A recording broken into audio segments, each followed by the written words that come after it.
Hello po, for today's video po pala magre-review ulit tayo ng isang product. Ang re-reviewin po pala natin itong daily sunscreen ng Oxecure.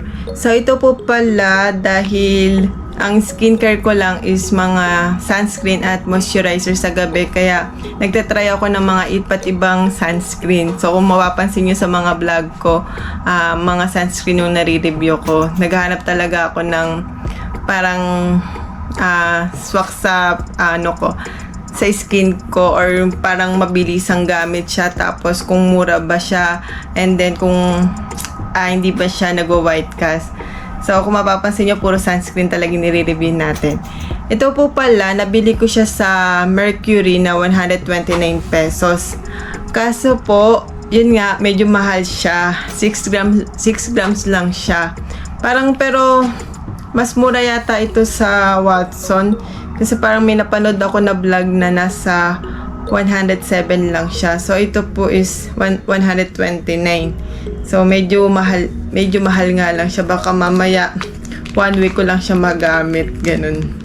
So yun po pala, bali alamin natin ng mga nakalagay dito.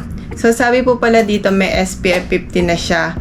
So yun lang ang kainaman niya kasi mataas yung SPF niya, nasa 50 na. Pero sabi nila kahit SPF 30, okay na din yun para nagbibigay ng sun protection na rin. So ang sabi dito, for acne prone or sensitive skin, yun lang din yung kainaman dito kasi pwede siya sa mga sensitive skin or yung mga madaling magtigyawat or sa may mga tigyawat. So yun po. And then sabi dito, lightweight gel cream with natural finish.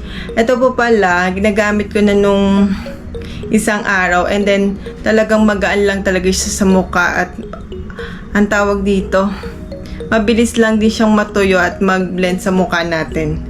And then hindi rin siya nakapag-iwan ng white cast po. And then sabi dito, anti-UVA and UVB, anti-blue light, and then anti-pollution with glowing vitamin complex and antioxidant to help brighten and soothe skin.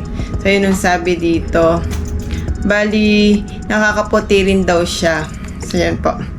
And then, kaya din po pala ito yung nabili ko kasi sabi dito, for sensitive skin, ibig sabihin, hindi siya ganun ka-chemical, kumbaga. Ang sabi nga po dito is, silicone-free, fragrance-free, paraben-free, alcohol-free, and meron din siyang mineral oil-free. So, kaya siguro hindi siya ganun talaga ka-oily. And then, coral rib safe. Hindi ko alam kung bakit ganito to. Pero baka ibig sabihin niya hindi siya ganun talaga ka-chemical. Or walang, basta yun, hindi siya ganun ka-chemical lang po. And then yun po, bali, itatry lang po pala natin siya ngayon. Papakita ko lang kung ano itsura niya kapag in-apply natin sa mukha natin. So yun. So medyo mainit dito. So makikita nyo na kapag kahit pawisin tayo, kung ano yung magiging itsura niya kahit magpawis tayo.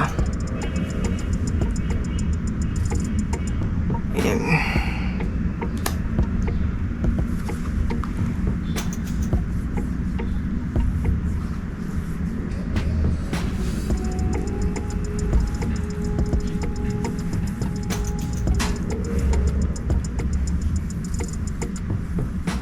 Nagpapawisan po pala ako ngayon kasi medyo mainit. So, papakita ko sa inyo na kahit na pawis tayo, hindi siya magwa-white kasi, or hindi siya uhuhula sa mukha natin.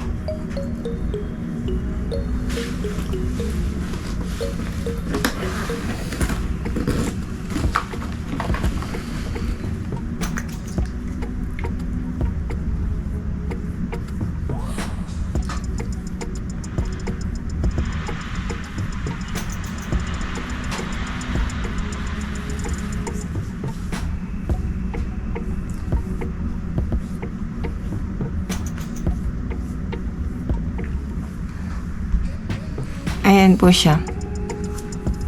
Hindi siya hulas. Yan, medyo pinagpapawisan po talaga ako. Ayan siya. So, mas maganda to kapag umaga. Tapos, yung bagong ligo kayo. Ngayon po kasi gabi na. So, ganyan tsura niya. Pero pagka umaga, yung after nyo maligo, naglagay kayo na to. Tapos mabilis lang din siyang matuyo. Pwede nyo nang ilagay yung makeup nyo po.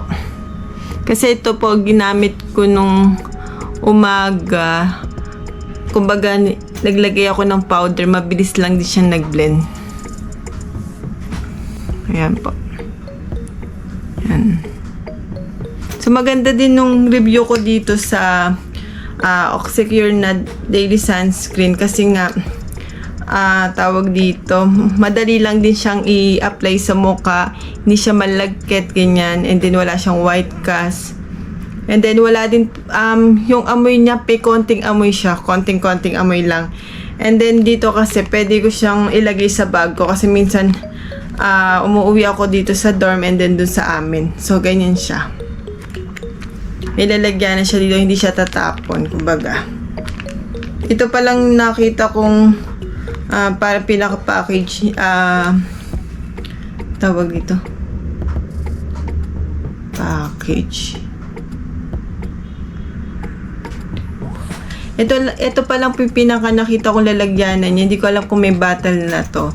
So, yun po. Pero siguro pagka nagustuhan ko to, or minsan gusto kong gumamit na to, baka yung medyo malaki na ibilin ko kasi okay naman din siya sa mukha ko.